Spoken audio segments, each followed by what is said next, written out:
Hello बेटा, सुप्रभात। कैसे हो मेरे प्यारे बच्चों? मेरे प्यारे बच्चे अच्छे होंगे। बेटा हम आज क्या पढ़ेंगे? हम पढ़ेंगे शब्द रचना में समास। उपसर्ग प्रत्यय हमारे क्लियर हो गए, तो अब पढ़ते हैं हम समास। तो समास क्या होता है? समास होता है, समास का अर्थ क्या बताया है? संक्षेपीकरण।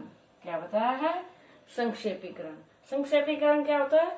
जो शब्द को छोटा करके लिखना। शब्द को क्या करना? छोटा करके लिखना। छोटा करके लिखना, कैसे छोटा करके लिखना?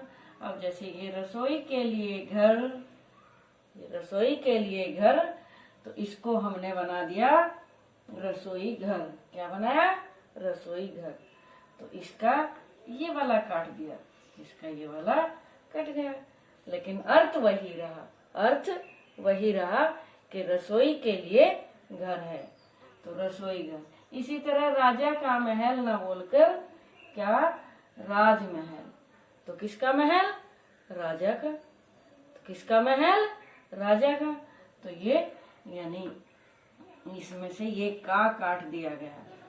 तो इस तरह यानी इस तरह क्या होता है? ये जो शॉर्ट में करके लिखते हैं, जो शॉर्ट में करके लिखते हैं, वो कुछ बीच का काट दिया जाता है, तो उनको बोलते हैं समास। ये भी क्या है? शब्द रचना। क्या है ये भी? शब्द रचना। शब्द रचना किस लिए कहा गया? क्योंकि एक नए शब्द की रचना की गई, जैसे उपसर्ग द्वारा की गई, जैसे प्रत्यय द्वारा की गई। तो इसी तरह समास के द्वारा भी एक नया शब्द बनाया गया। समास के द्वारा भी क्या किया गया? एक नया शब्द बनाया गया। परिभाषा इसकी क्या है? दो या दो से अधिक, दो यानी एक और दो, दो या दो से अधिक शब्दों से मिलकर बने हुए सार्थक। सार्थक क्यों कहा? क्योंकि जिनका कोई ना कोई अर्थ होता है, जिनका कोई ना कोई अर्थ होता है। सार्थक और संक्षिप्त। सार्थक और संक्षिप्त। संक्षिप्त यानी शॉर्ट करके लिखना। क्या करना? शॉर्ट करके लिखना, छोटा करके लिखना। संक्षिप्त शब्द को समास कहते हैं। इस संक्षिप्त शब्द को क्या कहते हैं? समास कहते हैं। जो दो या दो से अधिक शब्द से मिलकर बनता है, दो या दो से अधिक शब्दों से मिलकर बनता है, सार्थक शब्द बन जाता है, उस सार्थक शब्द को क्या बोलते हैं? समास बोलते हैं। क्या बोलते हैं बेटा? समास बोलते हैं। समास के नियमों से बने हुए शब्द, जो समास के नियमों से शब्द बनते हैं, जो ये शब्द बने हैं समास के नियम से, तो इनको समस्त पद या फिर सामासिक पद कहते हैं। क्या कहते हैं? समस्त पद कहते हैं या फिर सामासिक पद कहते हैं। समस्त पद कहते हैं या फिर सामासिक पद कहते हैं। क्या कहते हैं? समस्त पद या सामासिक पद। और इन सामासिक पदों या शब्दों को अलग अलग करना क्या कहलाता है? समास विग्रह कहलाता है। इन सामासिक पदों को अलग अलग करना समास विग्रह कहलाता है। अब ये मान लिया अलग अलग करना, जैसे रसोई घर या राजमहल, तो इनको अलग करें। इनको क्या करें? अलग करें। यानी यहाँ मैं बताती हूँ, देखो कोई और नया शब्द ले लेते हैं, विद्यालय। क्या बना? विद्यालय। अब इसको अलग करना है, तो विद्या का आल्य। तो ये अलग किया, तो अलग किया, तो ये क्या हुआ? समास विग्रह हो गया। भाई अभी तो हमने सामासिक पद बनाया था, लेकिन अब हमने समास विग्रह किया है, इसको अलग किया है। क्या किया है? अलग किया है। तो ये होता है समास विग्रह। क्या होता है? ये समास विग्रह होता है। जो अलग करना होता है समास विग्रह होता है, और जो एक साथ जोड़ना होता है दोनों एक साथ जोड़ दिए तो तब क्या होता है, तब होता है सामासिक पद। तब क्या होता है, सामासिक पद या फिर समस्त पद। समझ आ गया ना बेटा। अब एक छोटा सा एक और चीज समझ लें। अब इसमें पद आ जाता है। पद होते हैं शब्द। तो पद यानी ये वाला पद और ये वाला पद, इनको पद बोलते हैं। ये तो कारक चिन्ह आदि हैं। तो इस पद को बोलते हैं उत्तर पद। क्या बोलते हैं, इस पद को उत्तर पद बोलते हैं। और इस पद को सॉरी बेटा, ये गलती से उत्तर नहीं, ये होता है पूर्व पद। ये होता है पूर्व पद और ये होता है, देख रहे हो ना, अच्छे से समझ रहे हो ना, ये होता है उत्तर पद। क्या होता है ये, उत्तर पद। पूर्व पद, पूर्व मतलब पूर्व मीन्स क्या होता है, पहला। तो पूर्व पद यानी पहला पद, उत्तर पद यानी उत्तर की साइड वाला पद। तो ये पूर्व पद और उत्तर पद, क्योंकि ये आगे जो हम समास के भेद समझेंगे उनमें इनकी जरूरत होगी। तो यहाँ तक क्लियर हो गया ना अच्छे से। एक बार फिर से रिवीजन कर लेते हैं शुरुआत से।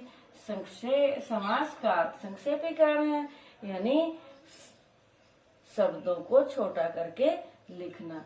छोटे कैसे किए जाते हैं, जैसे ये इनको छोटा किया है, जैसे इसको छोटा किया है, विद्या का आल्य और छोटा करके विद्यालय लिख दिया। परिभाषा दो या दो से अधिक शब्दों से मिलकर बने हुए सार्थक और संक्षिप्त शब्द को समास कहते हैं। और समास के नियमों से बने हुए जो शब्द होते हैं उन्हें समस्त पद या सामासिक पद बोलते हैं। और सामासिक पद को अलग अलग करना समास विग्रह कहलाता है।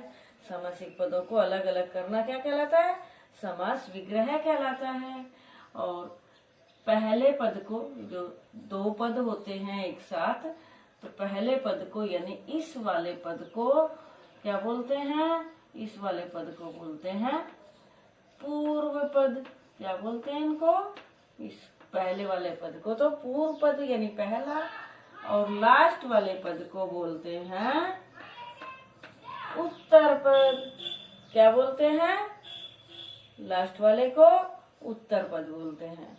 तो यहाँ तक क्लियर हो गया ना अच्छे से। ठीक है बेटा, अब चलते हैं आगे।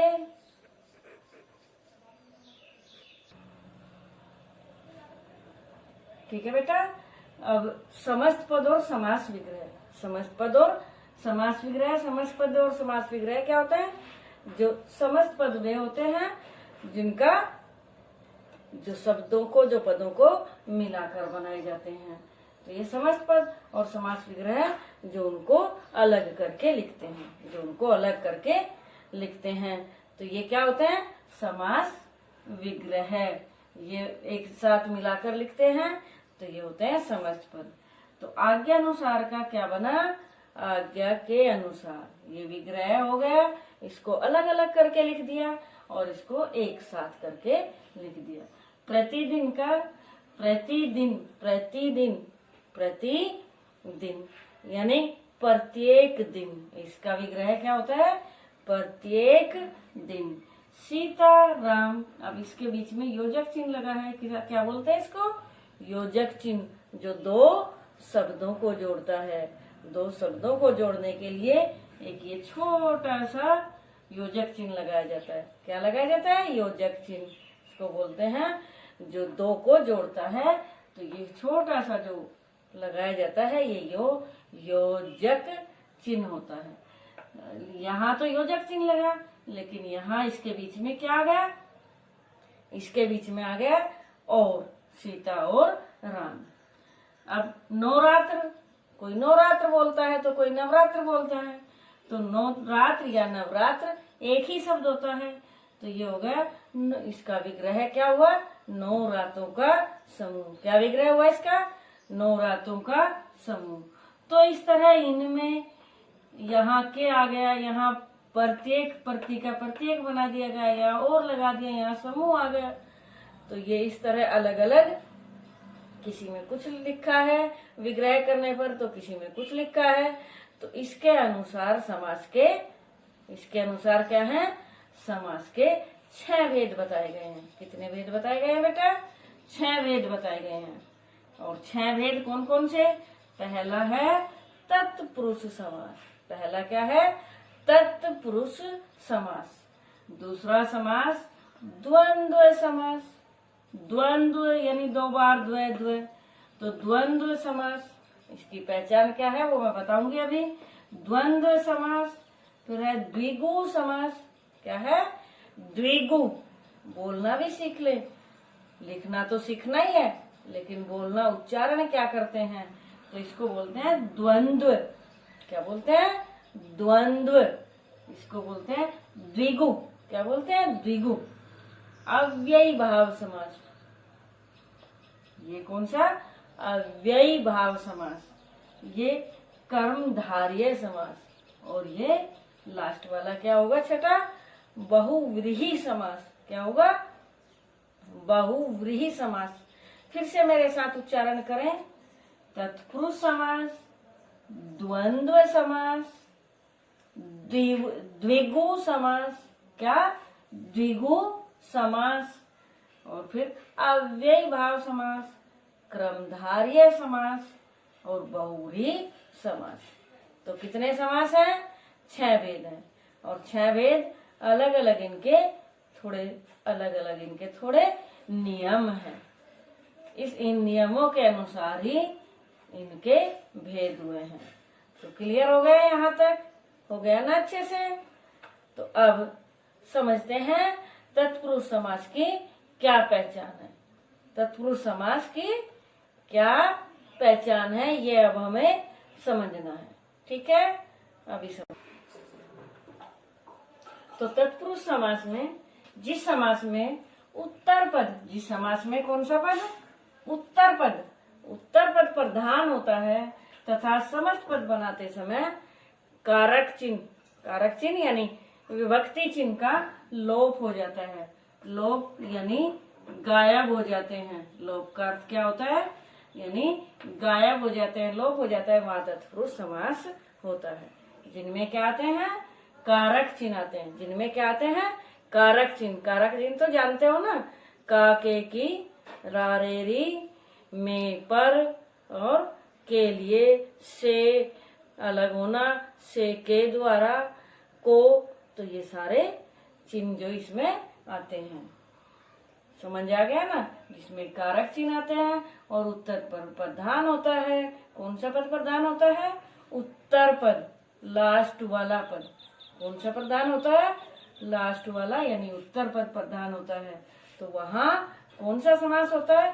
तत्पुरुष समास होता है। जैसे उदाहरण ले लेते हैं, गुण से हीन। गुण से हीन, तो ये देखिए यहाँ क्या आया? ये कारक चिन्ह आया है। क्या आया है? कारक चिन्ह आया।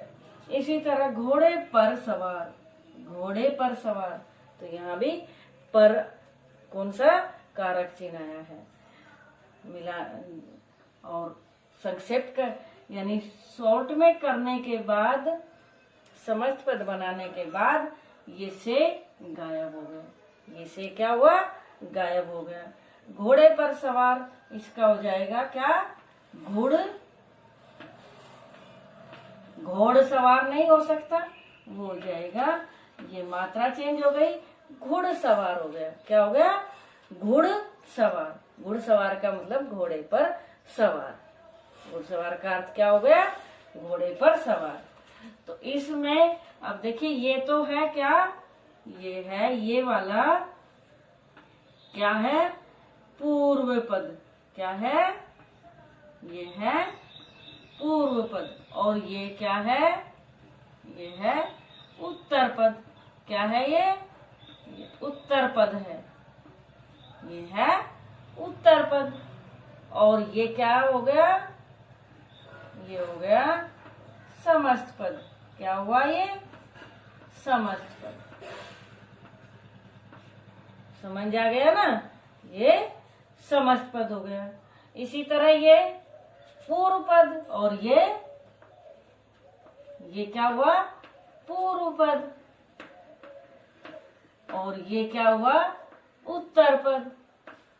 ये क्या हुआ, ये हो गया उत्तर पद और ये हो गया पूर्व पद, और ये मिलाने के बाद क्या हुआ, ये हो गया समस्त पद, ये हो गया समस्त पद। और ये वाला क्या है, ये है समास विग्रह, जो अलग करके लिखा। इसको बोलते हैं, क्या बोलते हैं इसको, समास विग्रह।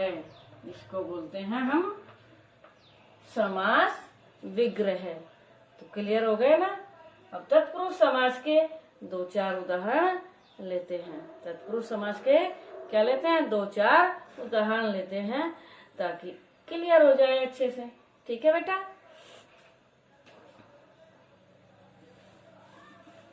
पूर्व पद और उत्तर पद, इनमें याद रखना होगा। पूर्व पद और उत्तर पद क्या करना होगा, वो याद रखना होगा कि पहला उत्तर पद होता है और दूसरा, पहला पूर्व पद होता है और दूसरा उत्तर पद होता है।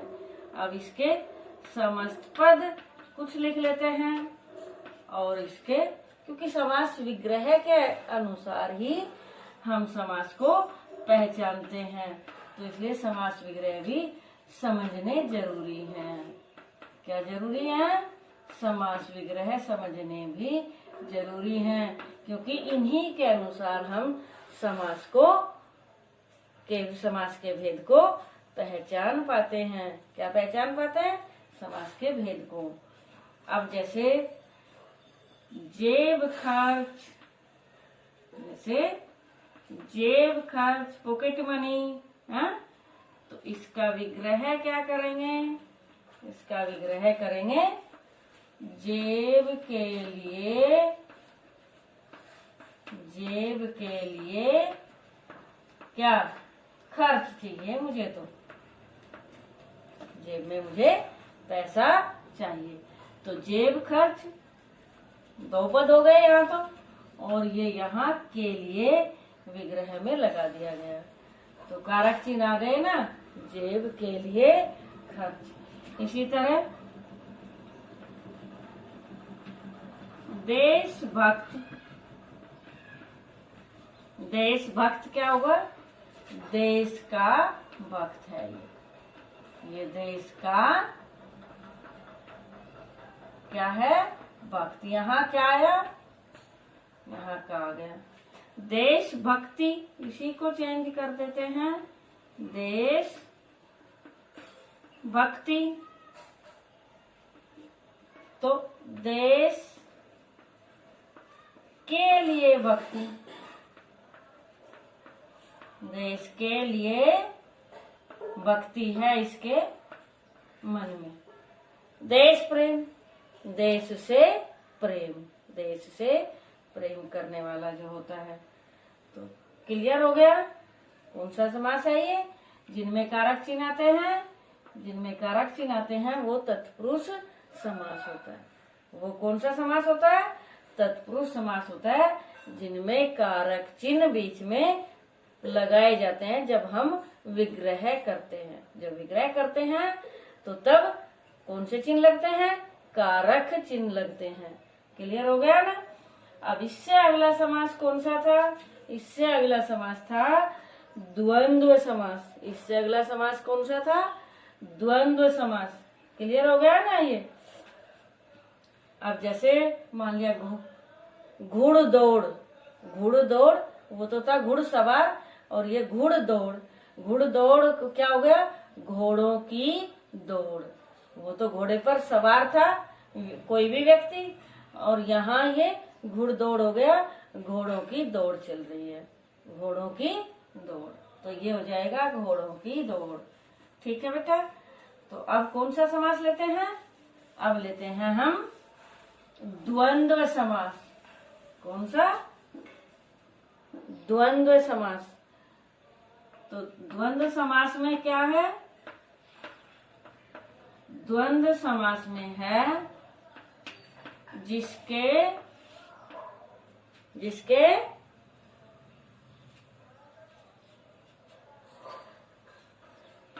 जिस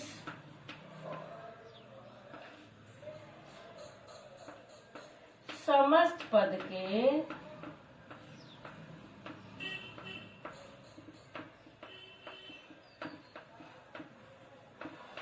दोनों पद, जिस समस्त पद के दोनों पद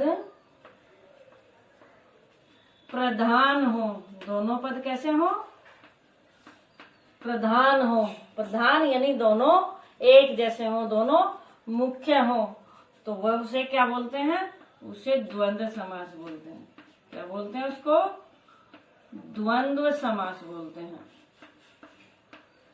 दोनों पद जिसके एक जैसे होते हैं, प्रधान होते हैं, दोनों में कोई अंतर नहीं होता, छोटा बड़ा नहीं कह सकते उनको, तो वो द्वंद्व समास कहते हैं। जैसे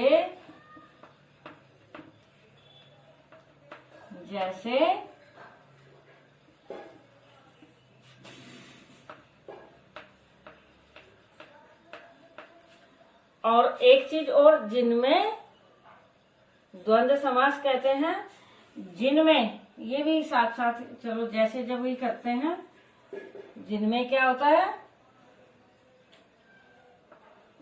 द्वंद्व समास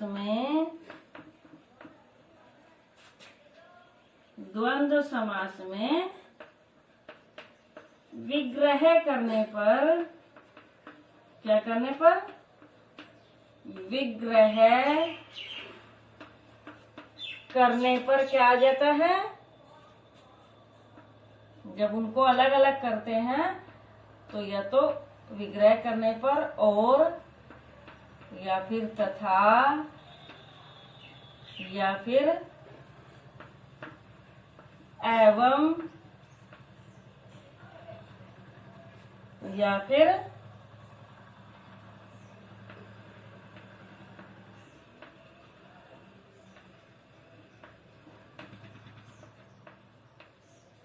अथवा, या फिर या ही आ जाता है। या ही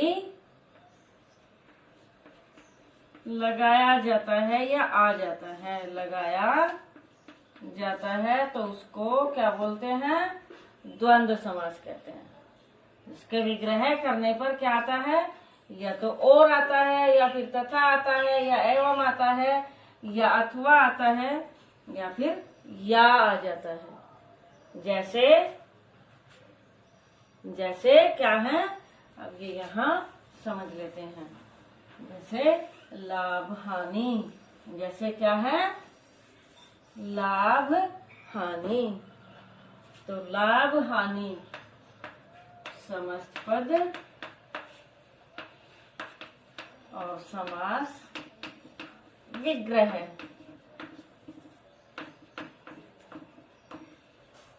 तो समस्त पद हो गया लाभ हानि, इसमें योजक चिन्ह आ गया। इनमें इसकी पहचान ये भी है, जिसमें योजक चिन्ह आ जाते हैं। जिसमें क्या आ जाते हैं? योजक चिन्ह आ जाते हैं। और विग्रह करने पर क्या होता है? ये लाभ और आएगा, या लाभ या हानि। भाई कोई व्यापार करते हैं, कोई बिजनेस करते हैं, तो उसमें या तो लाभ होगा या हानि होगी। तो इसलिए यहाँ लाभ या हानि, लाभ और हानि भी लिख सकते हैं, लेकिन एक ही चीज होगी, इनमें से लाभ होगा या हानि होगी। तो लाभ या हानि। इसी तरह अच्छा बुरा, पहले ही सोचकर चलते हैं। अच्छा या बुरा, अच्छा और बुरा, अच्छा या बुरा। इसी तरह घी शक्कर। क्या? घी शक्कर। क्या लेना है मुझे? तो मुझे लेना है घी और शक्कर। तो ये कौन सा समास हुआ? ये समास हुआ हमारा कौन सा? ये समास हुआ हमारा द्वंद्व समास। द्वंद्व समास इसीलिए कहा गया कि दोनों एक जैसे। दोनों कैसे? एक जैसे क्या होते हैं? दोनों एक जैसे पद होते हैं। उत्तर पद भी और पूर्व पद भी दोनों प्रधान होते हैं, दोनों एक जैसे होते हैं। तो इसका ये इसीलिए ये द्वय द्वय यानी दोनों से के दोनों एक जैसे। क्लियर हो गया?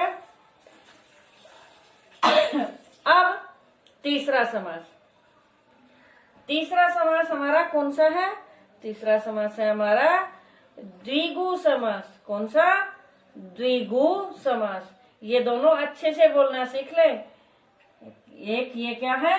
ये तो है द्वंद्व समास, इसका उच्चारण होता है। और उसका उच्चारण क्या होता है? द्विगु समास। क्या होता है? द्विगु समास। ठीक है। द्विगु समास में क्या है? द्विगु समास में जिस समास में पूर्व पद, जिस समास में पूर्व पद यानी पहला पद संख्यावाची होता है। संख्यावाची यानी 1 2 3 4 आदि होते हैं। संख्यावाची विशेषण होता है। विशेषण तो जानते हो ना? विशेषण क्या होता है? किसी संज्ञा सर्वनाम की विशेषता बताना। क्या होता है? किसी संज्ञा सर्वनाम की विशेषता बताना विशेषण होता है।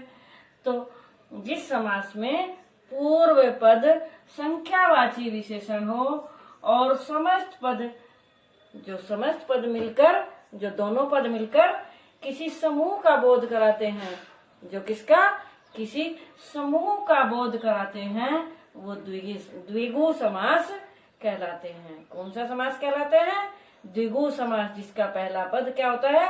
संख्यावाची होता है। जैसे अभी लिया था हमने नवरात्र, तो यहाँ पहली संख्या क्या है? पहला पद नव एक संख्या है। क्या है? नव एक संख्या है। और इसका विग्रह हमने किया तो क्या हो गया? 9 रातों, 9 रातों का समूह। तो यहाँ दोनों पद मिलकर क्या प्रकट करते हैं? समूह को प्रकट करते हैं। दोनों पद मिलकर क्या प्रकट करते हैं? समूह को प्रकट करते हैं। 9 रातों का समूह, इसलिए कहा गया नवरात्र। इसी तरह चौराहा, इसी तरह चौराहा, चौराहा, चौराहा क्या होता है? ये होता है चौराहा। इसको बोलते हैं चौराहा। क्या बोलते हैं इसको?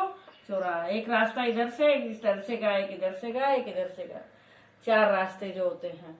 तो चौराहा को क्या लिखेंगे विग्रह करने पर? 4 राहों, 4 राहों यानी रास्तों का समूह। समूह या फिर समूह को यहाँ समाहार भी बोल सकते हैं।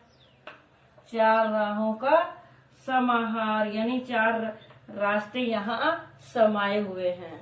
तो ये क्या होता है? चौराहा। चौराहा क्या होता है? ये चौराहा होता है 4 राहों का समूह या फिर 4 राहों का समाहार। 4 तो समूह यानी चौ में यानी 4। इसी तरह त्रिगुण, तो 3 गुणों का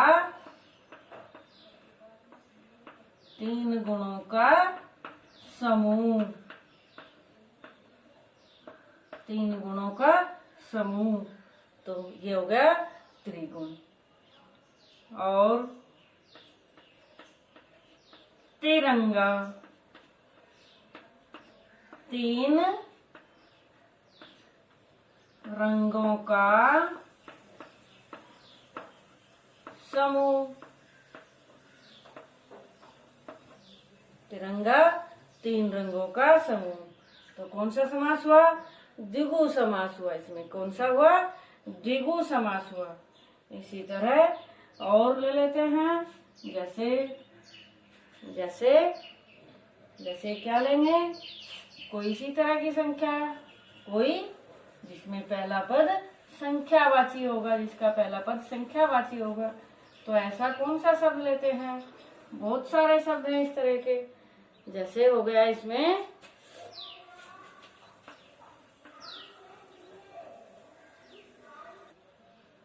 जैसे अठन्नी, 8 आनों का समूह हो गया। जैसे अठन्नी 8 आनों का समूह। चवन्नी 4 आनों का समूह। ये अठन्नी और चवन्नी पहले क्या होते थे? पहले रुपए होते, चलते थे ये, लेकिन अब इनकी कोई वैल्यू नहीं रही। तो आना क्या बोलते हैं? ये आना समझ लें एक बार थोड़ा इसमें। ये आना, जो आना वैसे आना बोलते हैं, तो ये होता था 6 पैसे। 6 पैसे मिलकर होता था। 6 पैसों को क्या बोलते थे? एक आना बोलते थे। क्योंकि पहले 1 पैसा, पहले 1 पैसा, 2 पैसे, 3 पैसे, 10 पैसे, ये भी 5 पैसे, ये भी चलते थे। तब इनकी वैल्यू थी। लेकिन आज तो 1 रुपए की कोई वैल्यू नहीं है, 10 की कोई वैल्यू नहीं है। तो आज बच्चे भी 10 के बजाय 10 रुपए मांगते हैं। 1 रुपया का तो मतलब ही नहीं होता। कम से कम 10, नहीं तो 20, 50, 100 आदि मांगते हैं। वो भी इनको तो जानते ही नहीं है कि 1 रुपया, तो फिर भी जानते हैं कि पैसे भी होते थे, 10 पैसे भी होते थे, 25 पैसे भी होते थे, अठन्नी भी होती थी। तो ये ओके बेटा, ठीक है। 3 समास हमारे क्लियर हो गए और 3 समास फिर हम अगली वीडियो में समझेंगे। ये जब तक तीनों समास रिवीजन करना है, समझना है। ठीक है बेटा, ओके बाय।